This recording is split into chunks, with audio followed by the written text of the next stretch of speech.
மாவட்டத்தில் தனியார் பள்ளியில் முதலமைச்சர் விஜயின் பிறந்தநாளை முன்னிட்டு ஏற்பாடு செய்யப்பட்ட ஒரு பிரம்மாண்ட மாணவர் சாதனையை தடுக்க முயன்ற திமுகவினரை பள்ளி நிர்வாகிகள் மற்றும் பெற்றோர்கள் தக்க பாடம் புகட்டி விரட்டியடித்த சம்பவம் இணையத்தில் பரவலாக பேசப்பட்டு வருகிறது.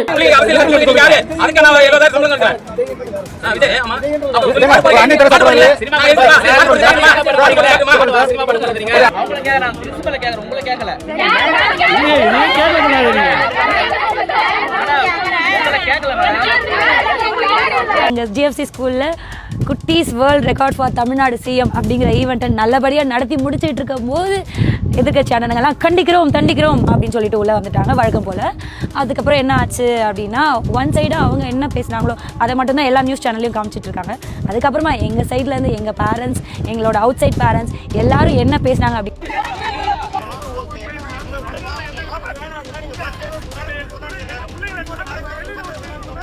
முதலமைச்சர் ஜோசப் விஜயின் பிறந்தநாளை ஒட்டி திருவள்ளூர் மாவட்டத்தில் உள்ள ஒரு தனியார் பள்ளியில் சுமார் 3000 மாணவர்கள் இணைந்து ஒரு சிறப்பான சாதனையை புரிந்தனர்.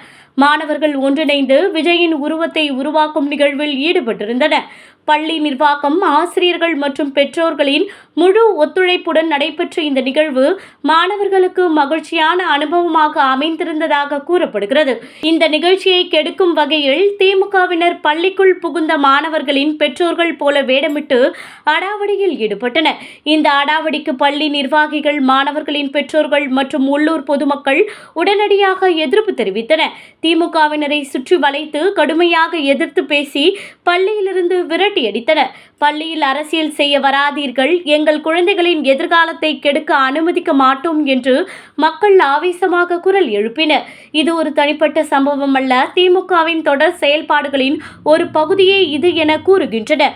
குழந்தைகளின் பிறந்தநாள் கொண்டாட்டங்கள், பள்ளி விளையாட்டு நிகழ்வுகள், கலாச்சார விழாக்கள் என எதிலும் அரசியல் தலையீடு செய்வது அவர்களின் வழக்கமாகிவிட்டது என குற்றச்சாட்டுகளும் எழுந்துள்ளன. இத்தகைய உண்மை சம்பவங்களை மெயின் ஸ்ட்ரீம் ஊடகங்கள் பெரும்பாலும் மறைக்க முயல்வதாக கூறப்படுகிறது. திமுகவினரின் அடாவடியை மூடி மறைத்து வேறு செய்திகளை பெரிதுபடுத்தும் போக்கு தொடர்வதாகவும் இது ஜனநாயகத்திற்கும் எதிரான செயல் எனவும் கூறப்படுகிறது. ஆனால் சமூக ஊடகங்கள் மற்றும் மக்களின் நேரடி குரல் இத்தகைய மறைப்புகளை தோலுரித்து காட்டுகின்றன.